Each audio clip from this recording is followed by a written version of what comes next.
కాకినాడ జిల్లా ప్రత్తిపాడు ఏలేశ్వరం మండలాల్లో మహాత్మాగాంధీ జాతీయ గ్రామీణ ఉపాధి హామీ పథకం అమలుపై సామాజిక తనిఖీ సందర్భంగా ప్రజాభిప్రాయ సేకరణ నిర్వహించారు. ఈ కార్యక్రమంలో ఉపాధి హామీ పథకం ప్రాజెక్టు డైరెక్టర్ అడపా వెంకటలక్ష్మితో పాటు ఏలేశ్వరం ప్రత్తిపాడు మండల అభివృద్ధి అధికారులు రవికుమార్ వర్మ, కుమార్ బాబులు పాల్గొన్నారు. ఈ సందర్భంగా గజ్జనపూడి గ్రామానికి చెందిన ఫీల్డ్ అసిస్టెంట్ అవినీతికి పాల్పడ్డాడంటూ గ్రామ ప్రజలు తీవ్ర అభ్యంతరం వ్యక్తం చేశారు.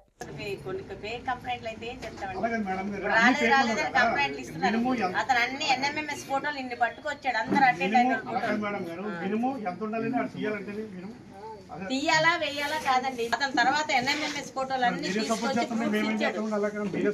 నేను సపోర్ట్ చేయడం కాదు, ఫోటోలు పట్టుకొచ్చి అతను ఇచ్చాడు.